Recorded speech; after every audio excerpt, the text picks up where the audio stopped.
Hürmetli vatandaş, bugünkü leksiyelerimizi başlayımız. Leksiyede sıdığa görüyoruz. Washington'dan sözdeyimiz. Bugünkü sağa 2026 yılı 5. ayının 12. günü yaptığı Seyşembe vatandaşım. Bugünkü vaziyetimizin birinci bu kaysı vaziyet dep adalıdır deseniz. Ata 13. günü Amerika Qo'shma Shtatlarining prezidenti Donald Trump Beijingni, ya'ni Jungoni ziyorat qilish safariga otlanadi vatandosh. Bu safar hozir to'g'ri xilma-xil gaplarga asoslanganda biri qattiq, maydon intayin qattiq bo'ladi. Arani ada juda qiladi. Hozir Jungo Amerika o'rtasida suhbat allaqachon oxirlashdi. Arlıq dedik sizlarga endilikki masala strategik tayinlikni oshkorlash. Ya'ni suhbatlashib o'tiradigan masala yo'q. Endi strategik tayinlikni oshkorlash. Shu qatorda to'g'ri kishilar nima deyishidi deganning o'ziga pokning o'zi kelayli vatandosh. Çünkü biz sizlerge Amerika Qo'shma Shtatlarining C-17 belgilik. 12 dana harbiy aeroplani Beijing shahriga qo'ndi degan edi vatandosh. Bugun endi harbiy aeroplanning soni 14 ga chiqdi vatandosh. Shu qatorda bugungi xabarimiz degan yangi bir ism yoki atılışık sözleştirişlik yani birisi hazır Amerika Qo'shma Shtatlarining favqulodda yani alayda harakat qo'shinlari dastlabda Beijingga yetib borgan qo'shinlari Beijing shahrida hozir qurolliq chorlash elib berishga boshladi degan. O'sha so'z bugun to'rbati yetib keldi vatandosh. Şundan qaraganda endi biz buni vaziyat deymizmi? Yoki nima deymiz? Amerika Jungo o'rtasida ikki davlat munosabatining qaysi chekka yetib kelganligini. Balki bu yaxshilikning dalolatidir. Balki bu yana bir qatam yuraklashishning dalolati yoki paketi bo'lib qolishi mumkin. Men qaraymanki vatandosh bu agar Jirekleşişinin alameti bulup kalacağım bolsa 14 dana C-17 belgelik Amerika harbiy aeroplanlarının Beijing'e konuşu, Beijing'e çıkkelliği, bundan ben şunu his kıldım ki Jungo Kompartiyası yol koyuşu başladı. Ama bunu yani bir noktadan aytqanda özünün hazırlığı nemi hata işlerini kıyğaldığını his kılıp yettimikin deymen. Çünkü bunu üzüp aytolmayman. Jungo Kompartiyası hiç kaçan Jungo'ga hükümranlık qilgan 76 yıl mabeynida özünün hatalığını hatta cinayet ayak turtsun hatalığını iqrar qilgan partiya emas ekan. Almıştı, hakimiyet almıştı, rehberlik almıştı 10 yıldan hazır Xi Jinping davriga çekilgan 76 yıl müşteriyanda Jungo Kompartiyası üzünen severligini, hataligini, iqrar qilgani emas. Bugun sizlarga anlatadigan xabarlarimiz bunda bo'ldi. Prezident Donald Trump Xi Jinping bilan Amerikaning Tayvanga harbiy qurol yarog' sotib berishini muhokama qilamiz deb ko'rsatdi. Amerika'daki partiyanın yani Kengash Palatasidagi mensupları, senatörleri Jungo Amerika yuqori darajaliklar suhbatidan burun Tayvanga 140 milyard dollarlik harbiy qurol yarog' sotib berish loyihasini ilgari surishiga haydovchilik qildi. Mavzuli xabar 5 ayning 12 kuni Amerika ovozining Xitoy til programmasi e'lon qilindi. Xabar bunday başlandı. Washington, Amerika Qo'shma Shtatlari prezidenti Donald Trump 5. ayının 11. günü Düşenbe mundaq görsətdi. Muşa hafta 5. ayının 14. 15. günleri ötküzülüdüğün Amerika Jungo yukarı dercilikler söhbetide. Jungo'nun rəhbəri Xi Jinping bilen Amerika'nın Tayvan'a hərbi kural yarak, setip biriş ve hərbi kural yarak bilen təminləş meselesini muhakeme kılımız. Şunu bilen oxşaşlı bir vaxtda bir grup işki partiya senatörleri Aksaray'ın Tayvan'a 140 milyar dolarlık hərbi kural yarak setip birişini müracaat kıldı. Hem de Amerika Koşmuş Ştatları Prezidenti Donald Trump hükümetinin Beijing tarafki Amerika'nın Tayvan'la kollaşının tevrenmeyliğallıqını aytip koyuşunu müracaat kıldı. Prezident Donald Trump nazarband kılılan yani bir haber toxtab turan. Hazır endi gap tor bettirdi. Yakından biri bizge tanıştık bolgan 4. ayının 10. günü 11. günüdün biri. Yani Amerika Koşmuş Ştatlarının devlet Mahkemesi tarafından dep kelip atımız bayanat karakterlik siyaset ilan kılgan günden başlaganda Tayvan meselesi bir günü oң taraftan bir günü sol taraftan. Bir günü bu taraftan yani o taraftan xil geplerle oturup çıkışa başladı vatandaş. Hazır bunun da biz asas kıldığımız, biz için destek durduğumuz Amerika Koşmuş Ştatları Devlet Mahkemesi'nin 4. ayının 10. 11. günü ilan kılgan siyasete. Yani hitapname karakterli siyaseti değil, bu siyaset için turumuz değil. Şunu karab Amerika şu siyaset için turdu dep oylap, Amerika'nın Tayvan qaratqan növbetik siyasetinin bir cümleyle aytqanda Marco Rubio'nun, Devlet İşler Katibi Marco Rubio'nun sözde aytqanda Amerika'nın Tayvan qaratqan siyaset özgermeydi. Yani hazırmaya senatörler oturuğa çıktı, aydakçılık kıldı Aksaray'a 140 milyar dolarlık harbi kural verak setip bilişimler gerek. Prezident Donald Trump hem hazır dedi ki, bu kadın Beijing'de direkt Xi Jinping'le görüşkende Tayvan meselesi. Tayvan'a satıldığın harbi kural verak meselesini muhakeme kılımız hep görüşettiği vatandaş. Bu işinin müşüt hareketi, kilowatt kaldığını Tayvan'dan onu da görüp olacağız.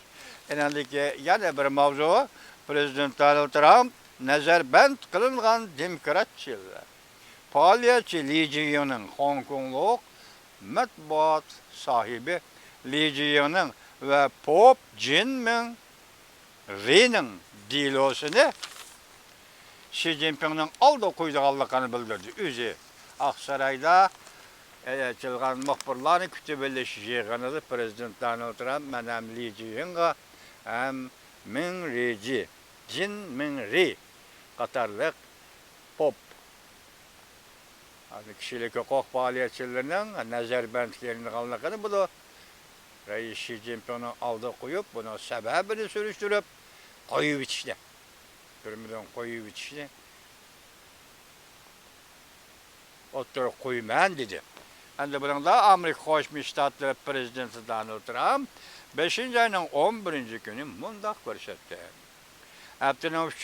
günü Beijing'e yetip barğanda nazarband kılıngan Hong Kong demokratçıl faaliyetçi Li Jiyun'un dilosunu Jungo'nun Reis Xi Jinping'in oldu koyduğun bol. Li Jiyun Jungo'nun nurgun avarçılık tep berdi. O doğru iş kılmakçı bolgan idi. Lekin g'alaba qila olmadi. Türmege kirdi. Xalq onun türmeden qo'yib berilishini umid qiladi. Men ham onun türmeden qo'yib berilishini umid qilaman. Men shunga bu ishni yana bir qatim Xi Jinping'ning oldiga o'tirg'i qo'yaman deb ko'rsatdi Aksaray'da. Muhbirlarni kutib olish yig'inida Amerika Qo'shma Shtatlarining prezidenti Donald Trump.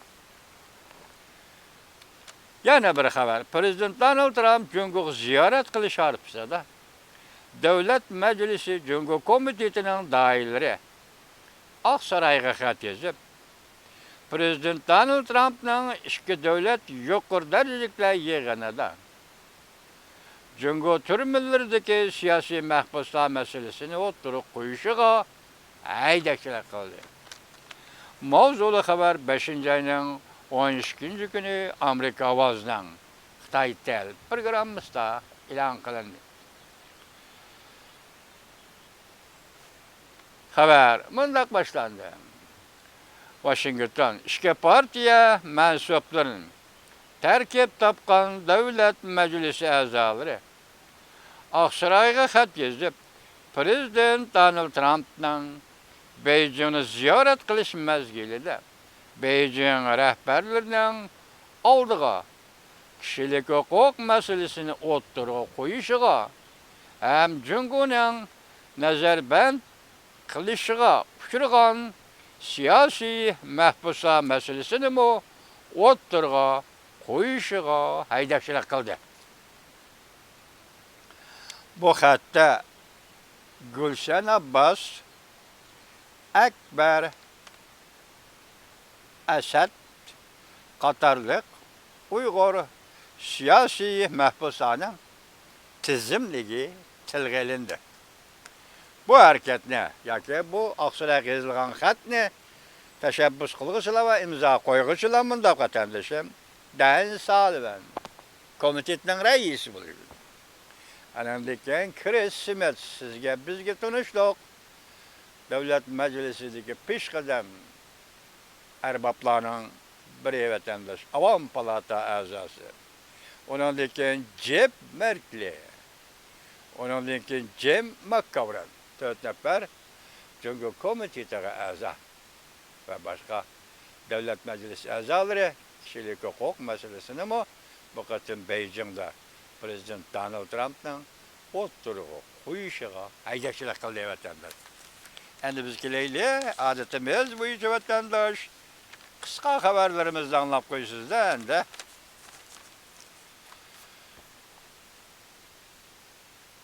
Eng qo'rqinchligi yetib keldi.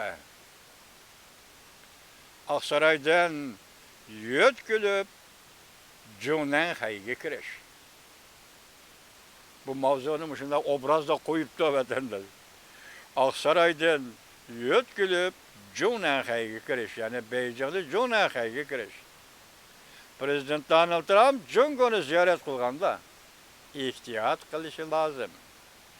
Alayda harakat qism 1 Amerika Qo'shma Shtatlarining Beijingga avval yetib borgan alayda harakat qism 1 Beijingni qurolliq chorlamoqda. Prezident Donald Trump Beijingni ziyoratga minishdan burun Washingtonda yo'lboshchilar guruhi qurildi. Yeni Tanlıqlar televiziyasi 5-ci ayın 11-ci günü yotar. Ciddi xəbər. Amerika yadrosu asa parxodu hücum qilishga tayyorlandi. Amerika alayda harakat qism 1 Beijing shahrini qurolliq chorlashga boshladi.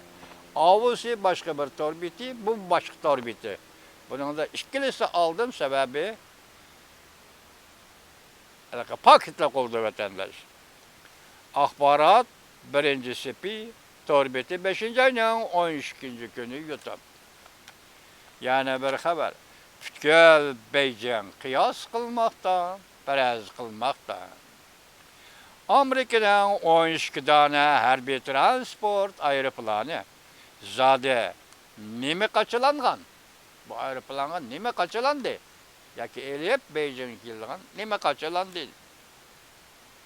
Xi Jinping bir neçə gün işide bir taraf qalib etilişi mümkün. Tənqid Soşaxo 5-ci ayının 13-cü günü yotab.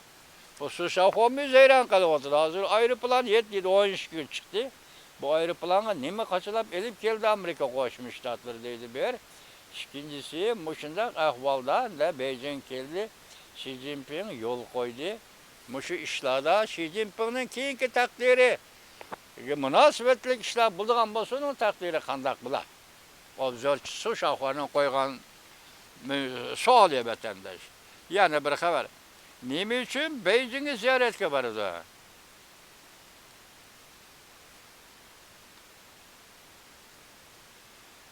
Xi Jinping allaqachon bartaraf qilindimi va yoki Xi Jinpingni halok qilishi mumkin bu safar?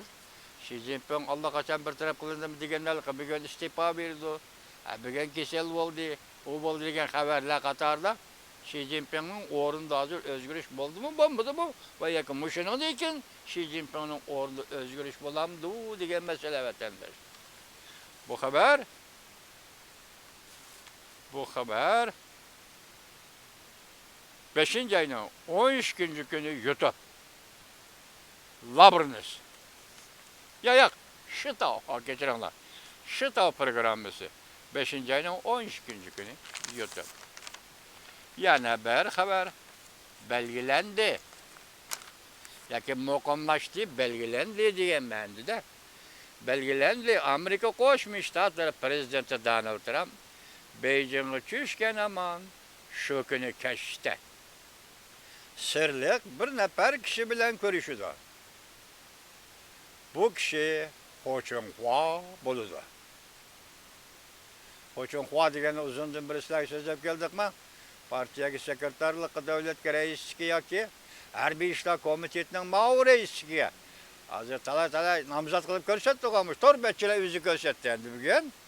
Bu xabarni berib o'tgan kishi yana Lavrni sepandi. To'rbeti 5-13 kuni hozir Lavrnisning gapiga asoslanganda prezident Donald Trump aeroplandan Beijingga tushib, mehmonxonaga kelganda balki birinchi bo'lib ko'rishadigan kishi Ho Chunhua deb arada bir deyilgan edi.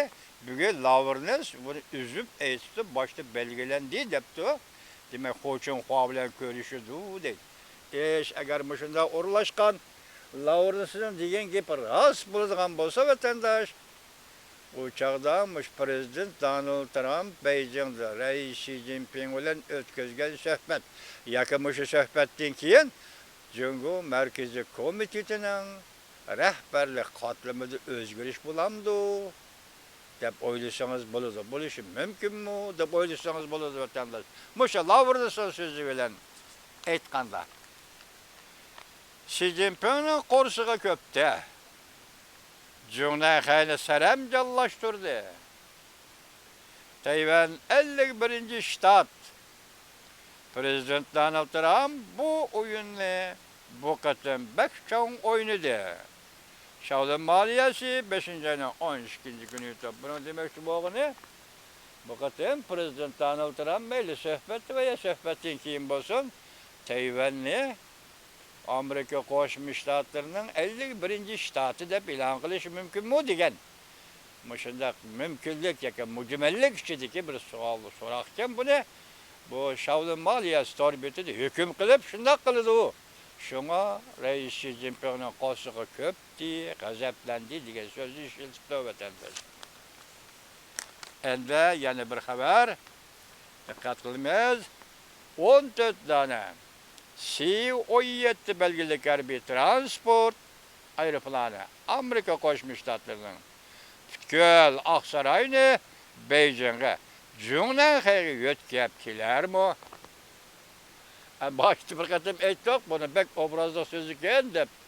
Bu qatim yana oxirida bir torbetini kelibdi. Buni ismini yozolmabdim kecha. Torbetining ismini. Endi yana keyindan kelgan yana bir xabar mandaq. Qisqa xabar ekranda. Jungo Amerika, Rossiya, Beijingda suhbat ochdi. Asli mavzu Amerika Qo'shma Shtatlari prezidenti Donald Trump 13-kuni Beijingga yetib keldi. Arkadaşlar, Rusya Federasyası'nın prezidenti Vladimir Putin Beijing'e yetib keldi. Yeni Zelandiya Xitoy tilli xalqaro kanali to'rbeti 5-ayning 13-kuni o'tdi. Bu xabar ciddi katta xabar ki vatandaş. Haqiqatan katta xabar. Bu qatim prezident Donald Trump Beijing'e borsa, safar va yoki Xi Jinping bilan o'tkazilgan suhbat oxirlashgandan keyin Rossiya prezidenti Vladimir Putin Beijingga keldi degan gap bu ajoyib katta xabar vatandosh. Bu ajoyib katta xabar. Çünkü men sizlarga shunday aytgan edim hozir Jang Jaojung deydigan general hozir Rossiya arxivini oshkorladi degan bir so'zni aytdi dedim. Bugün tünügün keçiçi bunu açıp anlap baksam bu Rusya, Cungo'nun generalleri, askerleri de İsya Japonya vatandaş. Japonya kandak oldu, Japonya kandak oldu, Japonya gidimi deyimiz, o bu. Tarih şu, Cungo tarihi şu. Bu kadar kovu arxivda açtı gengep mi? İkinci Dünya Barışı'ndan ki Japonya'ya münasebetlik arxiv iken o. Japonya kandak teslim oldu, şartsız teslim oldu bu diyen gepler. Onu sizden bizle anca alakası olmadan diken köp anlamadım. Mezmununu sizge aytip qo'yay. Endi mayadagi xabar Yeni Zellandiya. Yeni Zellandiya Xitoy xalqaro kanalida aytilishicha Prezident Donald Trump Washingtondan Beijingga ziyoratga keldi. Lekin shu kuni degan gap yo'q. Yoki shu kundan keyin degan gapmi yo'q.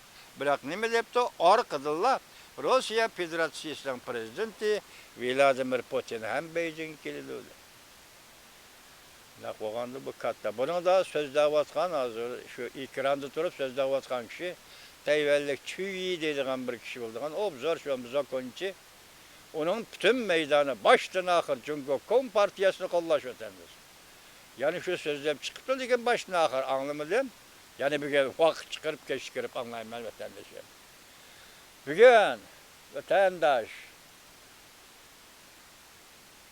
sizlar yetkizgan o'zimizning material xarakterlik leksiyalarimiz shu. Bu qatam men ishonamanki Amerika Qo'shma Shtatlari prezidenti Donald Trumpning bu qatam Beijing safari katta safar vatandaş. Intayin katta safar. Masalan, prezident Donald Trump qandaq vaqtda